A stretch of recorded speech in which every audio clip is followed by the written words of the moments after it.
अस्सलाम वालेकुम नाज़रीन, आज है 28 मार्च और ईरान के ऊपर अमरीकी और इसराइल के मुश्तरका हमलों को 29 रोज़ गुजर चुके हैं।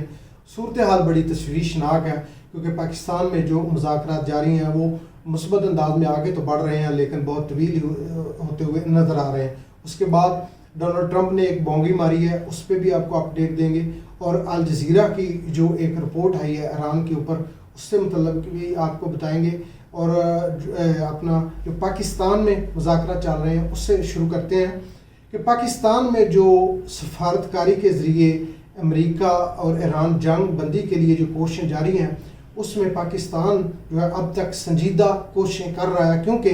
अब जो चीन का वज़ीर ख़ारजा है वांग यी, उसका और पाकिस्तान के जो वज़ीर ख़ारजा हैं इसहाक डार, उनके दरमियान टेलीफोनिक रब्ता हुआ है। बहुत ही तवील बातचीत हुई है जो पाकिस्तान में मुज़ाकरात जारी हैं उस हवाले से कि कैसे हतमी नतीजे पर पहुंचा जाए और ये जंग बंदी हो, क्योंकि ये जंग अब पूरी दुनिया को अपनी लपेट में ले रही है। क्योंकि ईरान अपनी बका की जंग लड़ रहा है और ईरान ने जो अबनाए हरम्स है उसको बंद किया है, उसको चोक किया है, तो अब पूरी दुनिया में से मुतअद्दिद ममालिक की मईशत उसकी लपेट में आ गई है और उनके लिए भी ये बका की जंग बन गई है। यानी ईरान अपनी सर्वाइवल बका की जंग लड़ रहा है। तो जब ईरान ने जो दफाई इक़दाम किए हैं उनसे ये मुतअद्दिद मालिक के लिए भी जो है ये बका की जंग बन गई है। तो लग ये रहा है कि पाकिस्तान में जो मुज़ाकरात है वो अगर खुदा न खास्ता नाकाम हुए तो ये तीसरी जंग बन जाएगी और इसमें सऊदी अरब जो है वो डायरेक्टली इन्वॉल्व हो सकता है। वो बताएंगे कि आगे किस तरह के जो मुज़ाकरात हो रहे थे उसमें पाकिस्तान ने जो बड़ी पाकिस्तान की कामयाबी है, उसने जो खिते का जो बड़ी सुपर पावर है चीन, उसको भी ऑन बोर्ड कर लिया है और अपने जो इक़दाम हैं कोशिशें हैं उसको बढ़ा दिया है। और क्योंकि चीन ने इससे पहले मुज़ाकरात शुरू होने से पहले अपना एक वफ़द भेजा था मशरिक़ वस्ता में कि इन मामलात को जो था वो बातचीत के ज़रिए हल किया जाए। लिहाजा अमेरिका को तकब्बर और गरूर था अपनी सुपर पावर का। तो जब बिलाखर एक माह तक गुजर चुका है और उसके इत्तेहादी कोई भी जो है वो उसके साथ नहीं है, तो फिर पाकिस्तान के पलड़े में उसने अपनी जो बाल थी कोर्ट में डाली कि आप जो है आप इसको लीड करें, क्योंकि आप हमसाए हैं, आपका 1000 से ज़्यादा किलोमीटर का बॉर्डर लगता है और आपका ब्रदर इस्लामी मुल्क भी है, तो लिहाजा आप बातचीत के ज़रिए इसको हल करें। तो अब जो है ये एक मेजर इस हवाले से खबर है कि पाकिस्तानी वज़ीर ख़ारजा का चीन के वज़ीर ख़ारजा से जो रब्ता हुआ है। दूसरी बड़ी इसी वाले से स्टोरी है कि जो ये लगता है कि ये मुज़ाकरात कामयाब होंगे वो ये है कि जो अमेरिका के अमरीकी जो वज़ीर ख़ारजा मार्को रूबियो, उन्होंने भी बाकायदा तौर पर ये इजहार किया है कि अमेरिका जो है वो ईरान के साथ जंग को ज़्यादा लंबा नहीं करेगा, ना ही करना चाहता है। ये जंग तवील नहीं होगी। ये जंग जो है अमेरिका के ऊपर, ईरान के ऊपर जो अमेरिका के हमले हैं वो ज़्यादा कुछ हफ्ते जारी रह सकते हैं, कुछ माह जारी नहीं रहेंगे। तो इससे ये अंदाज़ा और तजिया लगाया जा सकता है कि ये जंग बंदी होने जा रही है। आगे आपको बताएं कि अमेरिका ने और इसराइल ने आज सुबह बहुत सख्त हमले किए हैं ईरान की एटमी तनसीबात के ऊपर, और जिसके बाद ईरान ने भी बड़ा तगड़ा हमला किया है सऊदी अरब में अमेरिका का जो फ़ज़ाई अड्डा है उसके ऊपर, जिसके बारे से मैंने कहा कि अगर ये जंग बंदी ना हुई खुदा न खास्ता तो सऊदी अरब डायरेक्ट इन्वॉल्व हो जाएगा इस जंग में, और जिस वजह से पाकिस्तान को भी जो है वो अपने हमसाए ब्रदर इस्लामी मुल्क के ख़िलाफ़ मुआहदे की वजह से जाना पड़ सकता है जंग में। तो जो ईरान ने मिसाइल दागा है वो दागा है प्रिंस सुल्तान एयर बेस है जो दारुल हुकूमत रियाज के जनूब मशरकी हिस्से में वाक़ है वहाँ, और वहाँ 12 जो अमरीकी फ़ौजी थे वो ज़ख्मी है, 2 की हालत तशवीशनाक बताई जा रही है। और जो रीफ्यूलिंग के जहाज़ थे अमेरिका के उनको भी बहुत शदीद नुकसान पहुँचा है। और मुबैना तौर पर आपको पता होना चाहिए कि जो सऊदी अरब, UAE, मुत्तहिदा अरब अमारात हो, शाम हो, इराक़ हो या इसराइल हो, इन ममालिक की जो एयर बेसेस हैं यानी कि स्पेस है, एयर स्पेस और एयर बेसेस वो इस्तेमाल हो रहे हैं ईरान के ऊपर हमलों के लिए। और यहाँ इनकी सरजमीन से जो जहाज़ हैं वो फ्लाई करके ईरान के ऊपर या तो हमले करते हैं या हमले आवर जहाज़ों के अंदर जो है वो फ्यूल भरने के लिए इस्तेमाल होते हैं। तो फिर जब इन्होंने आज हमले किए हैं अमेरिका ने, तो उसके जवाब में जो है वो ईरान ने सऊदी अरब के में जो अमरीकी फ़ज़ाई अड्डा है उसको निशाना बनाया اور 2 امریکی فضائی اڈے سعودی عرب میں موجود ہیں، اور جن میں سے ایک یہ ہے جس کو اس نے یعنی کہ پرنس سلطان ایئر بیس جس کو نشانہ بنایا۔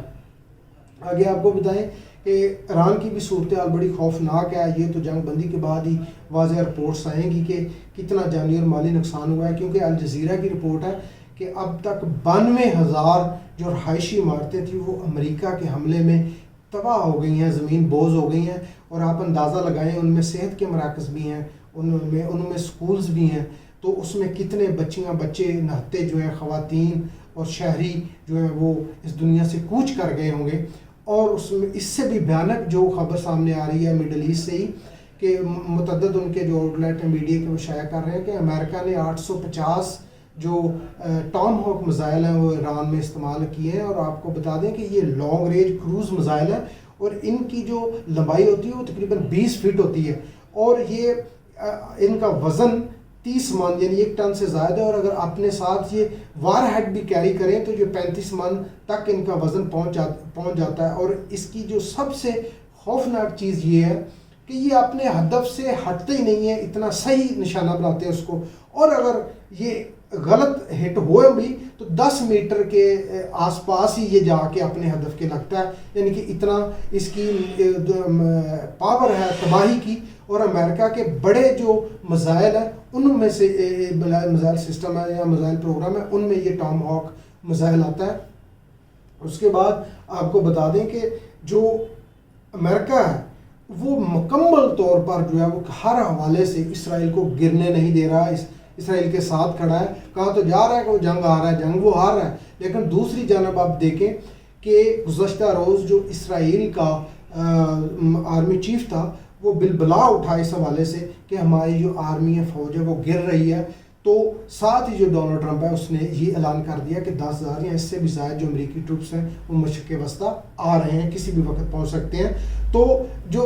ایران کی جنگ ہے، اب اسرائیل کا پالا پڑا ہے کون سے؟ پہلے اس کا حماس کے ساتھ پڑا تھا، جو ایک چند ہزار پر مبنی مجاہدین سے ٹکراؤ تھا۔ تو ان کی صورتحال یہ تھی کہ پیمپرز لگے ہوئے تھے، پیشاب نکل جاتا تھا، اپنی یونیفارم میں پوٹی کر دیتے تھے، اتنا یعنی کہ ان کو جسمانی اور ذہنی طور